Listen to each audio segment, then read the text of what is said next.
is Roman Eric from the Android Developer Relations team, and in today's Design Byte, I want to show you how to take an existing icon and flatten it to better match Android's flatter style for things like action bar icons and notification icons.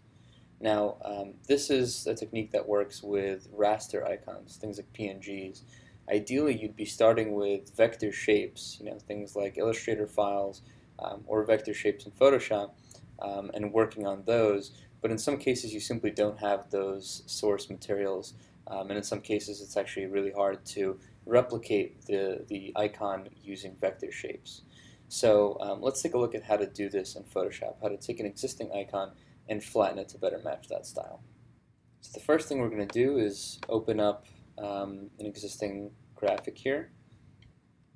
And we're going to just tweak the setup a little bit to make it a little easier to work with. And we're going to create a new fill layer. It's going to be black, and we're going to put it at the bottom, or I guess below the primary layer. Now, the next step is to merge these two layers.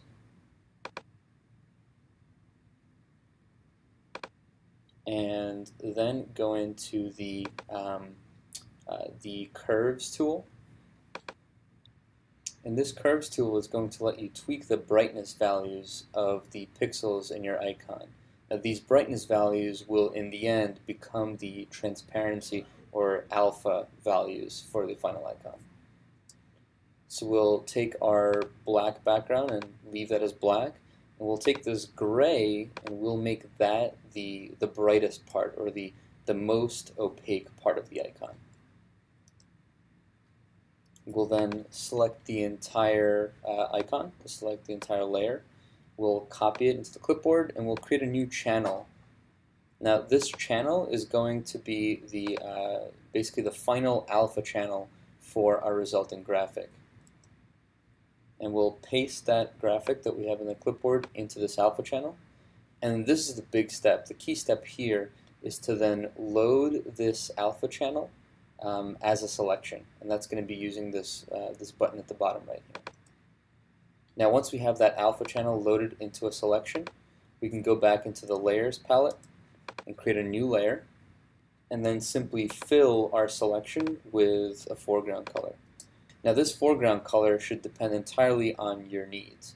If you're creating an action bar icon and you're using the normal hollow dark and hollow light styling, then you can get the right color and opacity values from the action bar iconography section in the design guide.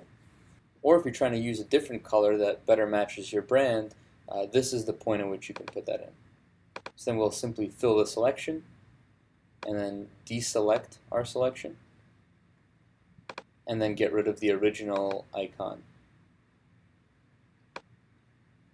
And that's it. What we're left with is basically a layer. You can turn this into a smart object to resize it down to smaller sizes, but we're left with a layer that has a single foreground color with no special effects or anything like that. And we can use this as potentially source material for smaller icons. And that's it for today's very quick design bite on how to use Photoshop to take an existing icon and flatten it.